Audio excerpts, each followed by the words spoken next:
समुद्र मंथन पुराणों में वर्णित एक प्रसिद्ध पौराणिक कथा है जिसमें देवताओं और दानवों ने मिलकर समुद्र का मंथन किया था। एक बार की बात है, शिवजी के दर्शनों के लिए दुर्वासा ऋषि अपने शिष्यों के साथ कैलाश जा रहे थे। मार्ग में उन्हें देवराज इंद्र मिले। इंद्र ने दुर्वासा ऋषि और उनके शिष्यों को भक्तिपूर्वक प्रणाम किया। तब दुर्वासा ने इंद्र को आशीर्वाद देकर विष्णु भगवान का पारिजात पुष्प प्रदान किया। इंद्रासन के गर्भ में चूर इंद्र ने उस पुष्प को अपने ऐरावत हाथी के मस्तक पर रख दिया। उस पुष्प का स्पर्श होते ही ऐरावत सहसा विष्णु भगवान के समान तेजस्वी हो गया। उसने इंद्र का परित्याग कर दिया और उस दिव्य पुष्प को कुचलते हुए वन की ओर चला गया। इंद्र द्वारा भगवान विष्णु के पुष्प का तिरस्कार होते देखकर दुर्वासा ऋषि के क्रोध की सीमा न रही। उन्होंने देवराज इंद्र को श्री लक्ष्मी से हीन हो जाने का शाप दे दिया। दुर्वासा मुनि के शाप के फलस्वरूप लक्ष्मी उसी क्षण स्वर्गलोक को छोड़कर अदृश्य हो गई। लक्ष्मी के चले जाने से इंद्र आदि देवता निर्बल और श्रीहीन हो गए। उनका वैभव लुप्त हो गया।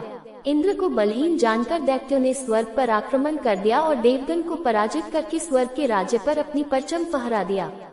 तब इंद्र देवगुरु बृहस्पति और अन्य देवताओं के साथ ब्रह्मा जी की सभा में उपस्थित हुए।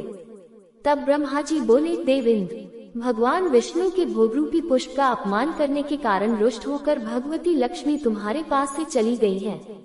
उन्हें पुनः प्रसन्न करने के लिए तुम भगवान नारायण की कृपा दृष्टि प्राप्त करो। उनके आशीर्वाद से तुम्हें खोया वैभव पुनः मिल जाएगा। इस प्रकार ब्रह्मा जी ने इंद्र को आश्वस्त किया और उन्हें लेकर भगवान विष्णु की शरण में पहुँचे। वहाँ परब्रह्म भगवान विष्णु भगवती लक्ष्मी के साथ विराजमान थे। देवगण भगवान विष्णु की स्तुति करते हुए बोले, भगवान, आपके श्री चरणों में हमारा बारंबार प्रणाम। भगवान, हम सब जिस उद्देश्य से आपकी शरण में आए हैं, कृपा करके आप उसे पूरा कीजिए।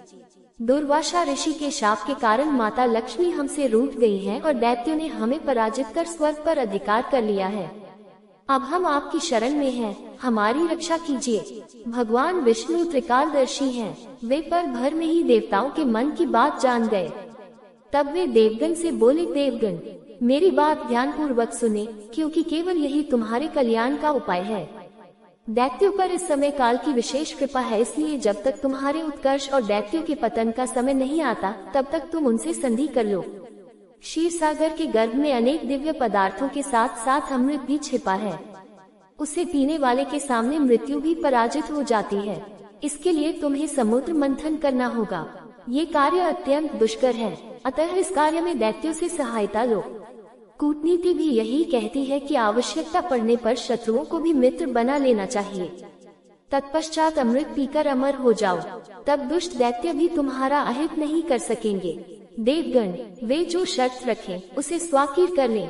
ये बात याद रखें कि शांति से सभी कार्य बन जाते हैं, क्रोध करने से कुछ नहीं होता। भगवान विष्णु के परामर्श के अनुसार इंद्रादि देवगण दैत्यराज बलि के पास संधि का प्रस्ताव लेकर गए और उन्हें अमृत के बारे में बताकर समुद्र मंथन के लिए तैयार कर लिया। इसी समय मेघ के समान गंभीर स्वर में आकाशवाणी हुई, देवताओं और दैत्यों, तुम क्षीर समुद्र का मंथन करो। इस कार्य में तुम्हारे बल की वृद्धि होगी, इसमें तनिक भी संदेह नहीं है।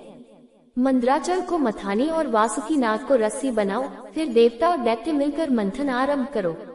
यह आकाशवाणी सुनकर सहस्त्रों दैत्य और देवता समुद्र मंथन के लिए उद्यत हो सुवर्ण के सदृश कांतिमान मंद्राचल के समीप गए। वह पर्वत सीधा, गोलाकार, बहुत मोटा और अत्यंत प्रकाशमान था। अनेक प्रकार के रत्न उसकी शोभा बढ़ा रहे थे। चंदन, पारिजात, नागकेशर, जायफल और चंपा आदि भांति भांति के वृक्षों से वह हरा भरा दिखाई